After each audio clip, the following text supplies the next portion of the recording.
हमारी जमीन विकृत हो गई, हमारा पानी अशुद्ध हो गया, हमारी वनस्पतियों में केमिकल्स आ गए, उसके कारण बीमारियां बढ़ रही है, ऋतु ऐसे बन गए हैं, जंगल कट गए, हरियाली नष्ट हो गई, नदियां सूख गई, अन्न जल वायु धरती सब विषाक्त हो गए, पर्वत ढलते हैं, भूमि फटती है। पिछले 2 वर्षों के समाचार देखिए। तो इस विचार को बदल के हमको अपने विकास पथ को सही, जो अपना परंपरागत पूर्ण विचार है, जो पर्यावरण के प्रति कृतज्ञता रखता है, मित्रता रखता है, उसके आधार पर कई प्रकार की अपनी पद्धतियां, पर्यावरण को पुष्ट करने वाली पद्धतियां है, मनुष्य जीवन को सुखी ढंग से चलाते हुए। जैसे जैविक कृषि है, 10,000 साल की खेती है हमारे देश में, जमीन अभी भी दे रही, उर्वर है। रासायनिक खेती हुई, 200 साल में भूमि बंजर बन गई। अब कई जगह भूमि को 3-3, 4-4, 10-10 साल विश्राम देना पड़ता है, उसमें तरह तरह के जैविक खाद डालने पड़ते, तब कृषि योग्य बनती है। ऐसी स्थितियां हमारे देश में भी कहीं कहीं हो गया है। हमको अपने विचार के आधार पर अपना विकास पथ बनाना पड़ेगा और नीति उस प्रकार बनानी पड़ेगी, उसका कोई पर्याय नहीं है।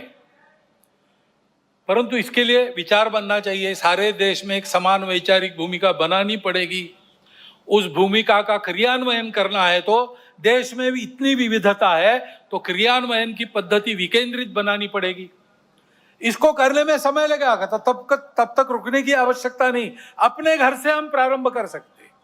3-3 छोटी चीजें करना, पानी बचाओ और पानी का संधारण करो, जल संधारण करना और कम से कम उपयोग में चलाना, फालतू जाने नहीं देना पानी। दूसरी बात है प्लास्टिक हटाओ, कम से कम सिंगल यूज प्लास्टिक अपने यहां नहीं चलना चाहिए। और तीसरी बात है पेड़ लगाओ, घर में भी हरियाली रखो, आंगन है तो बगीचा करो, पेड़ सब्जी वहां उगाओ। नींबू का पेड़ हो सकता है, सीताफल का पेड़ हो सकता है, छोटी मोटी सब्जियां हो सकती है, पालक मेथी ये सब हो सकता है, छोटे से आंगन में भी हो सकता है, गमलों में भी वो खेती हो सकती है, छत पर भी खेती हो सकती है। घर की हरियाली बढ़ाओ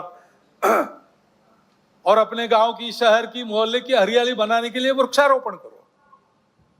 और कोई भी वृक्ष मत लगाओ, परंपरा से उस आबो हवा में मनुष्य जीवन को जो धारण करते हैं, ऐसे वृक्षों का ज्ञान अपने यहां है, वो लगाओ। कई पेड़ हमने फैशन के नाते लगाए, विदेशों से आयात करके लगाए।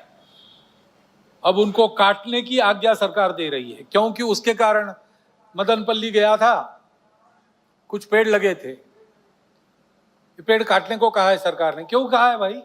अच्छे तो घने पेड़ है, इस पर पंछी नहीं बैठता और इसकी हवा में आने वाले को विकार होते हैं, विषारी हवा है, ऐसे पेड़ हम क्यों लगाए? हमारे यहां पेड़ है परंपरा से, नीम का पेड़ इतना गुणकारी है, ऐसे पेड़ है, वृक्षारोपण करना।